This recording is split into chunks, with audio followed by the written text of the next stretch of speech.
Okay, meron tayo dito na Mitsubishi Strada 2012 model. Ang complaint dito ni sir ay overheating problem. Yan, kung makikita nyo sa video, yan, may bulwak sa kanyang radiator. And then ito, sa tambucho niya, umuusok na talaga. Oh. Kita nyo, puti-puti ang usok niya. Yan, talagang may problema talaga. Yan, nang mabuksan natin ito, ito yung ating makina. Kung makikita nyo dito, yan, napakadaming tubig. Kaya pala hindi na siya mag-start. Inabutan na rin dito. Yan, daming tubig. O, tumagos na dun sa kanyang head gasket. Yan, pakita ko sa inyo dito. Yan, yung head gasket. Head gasket niya pumutok na. Yan, o, gilid. Dun siya dumaan sa gilid. Yan, sa pagitan ng piston. Yan. And then ito, hinihigop natin yung tubig kasi pagka nababad ng tubig yun dyan sa pinaka-liner niya, masisira na yan. Ayan. Kaya hinihigop natin, binacuum natin yung tubig na napunta dyan sa piston. And then ito, pakita ko sa inyo. Tayo lang yung head, condition ng head. Ito pala, fabricated na ginamit na head gasket, makapal na 3mm na, pero hindi pa rin umubra.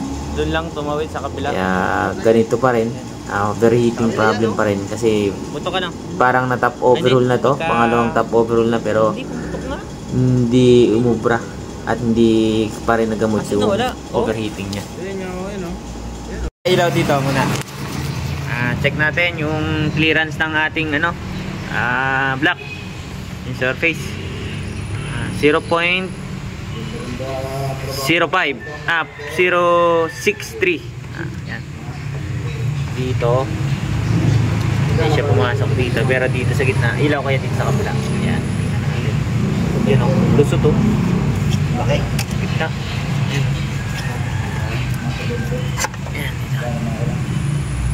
Yun o, lusot o. Bengko nga yung block sa kabila. Lipat natin sa kabila. Right. Yan. Yun o, lusot na lusot. Duwag. Ito po. Duwag o. Dala na yung patatlong piston paapat. Lalo na. Wala o. Bengko nga. Bengkong yung ating block. Kasama namin, hindi ka pa kami nakakulong. Ay kami... Abutan yung lagay na. Yan, kung makikita nyo dito, pinupull out natin yung block kasi we decided na general overhaul. Ayan. Ginamitan natin ng engine crane para maibaba itong ating engine block. Nandito sa machine shop, ngayon, combination ng kailangan lang na parts. Yeah.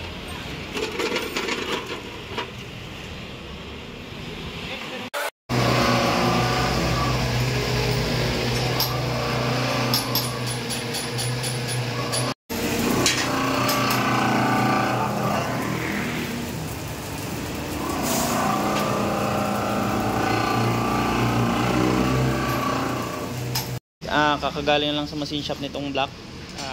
Ilalagay natin sa engine stand. Yan.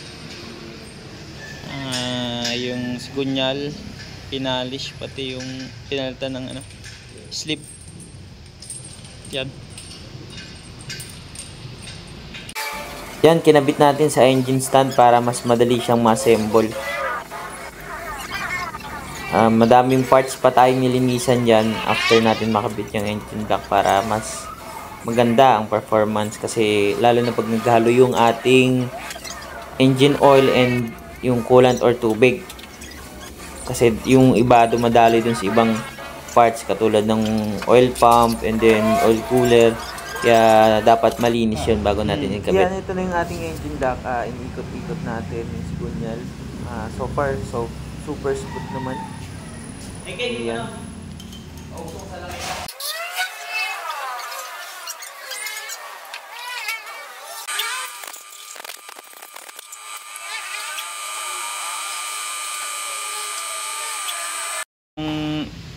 Balancer na isa, yung isa nandun po, kakabit natin dito sa engine. Yan.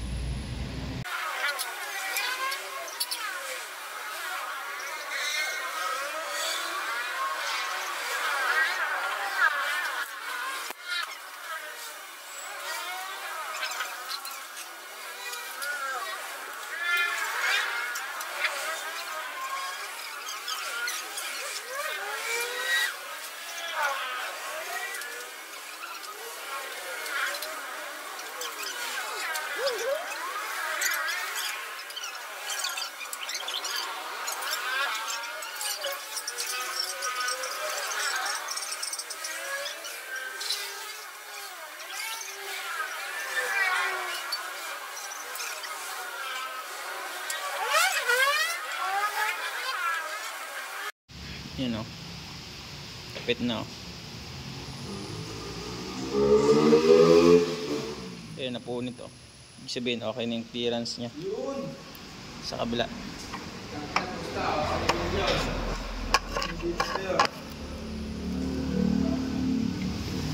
Dali na. Yan. Tangin na yan. Yun na nga. Yes. O, ito, tingnan nyo. O, di ba? Okay na. Dati talagang laki ng bengkong. So far, so good.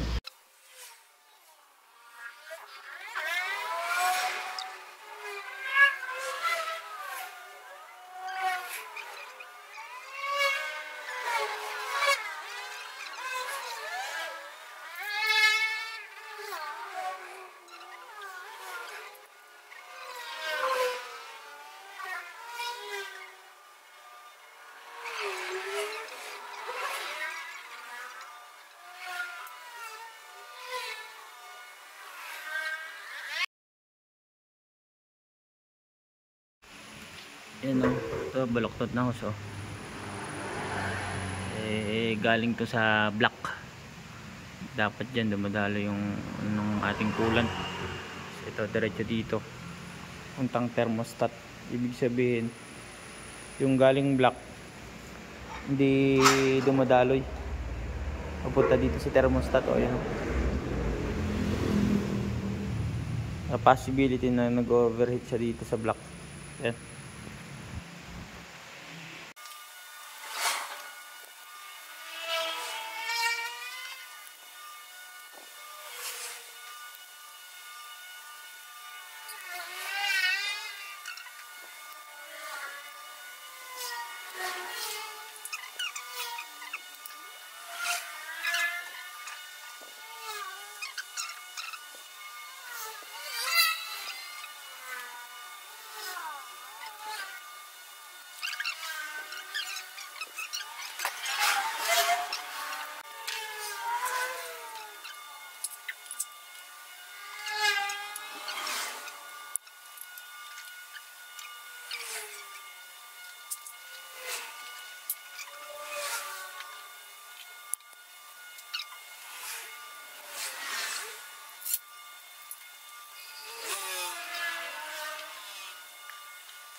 Iyan, na-assemble natin tong mismong engine nya.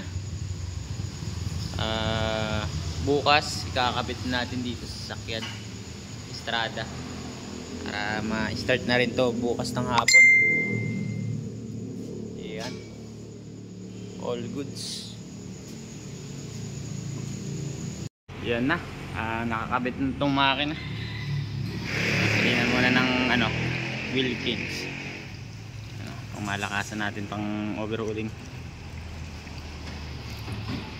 Ngayon ikakrank muna natin ang tanggal yung injector para mag-circulate muna yung langis bago siya mag-start talaga. Kasi mas maganda masuplayan muna lahat nung dapat masuplayan nang hindi siya tuloy-tuloy umaandar kasi baka may magasgas ka agad. Yan.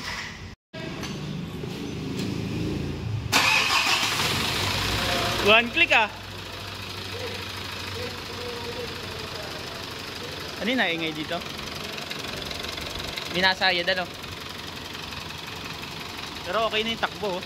Tahimik pati. Tahimik. Ayan, kung makikita nyo, wala namang bubbles as of now. Pero papainit natin, observe natin kung magkakaroon pa siya ng bubbles dito sa ano. Tanggal pa yung thermostat, mamaya ilalagay natin kapag okay na siya. So far so good. All working.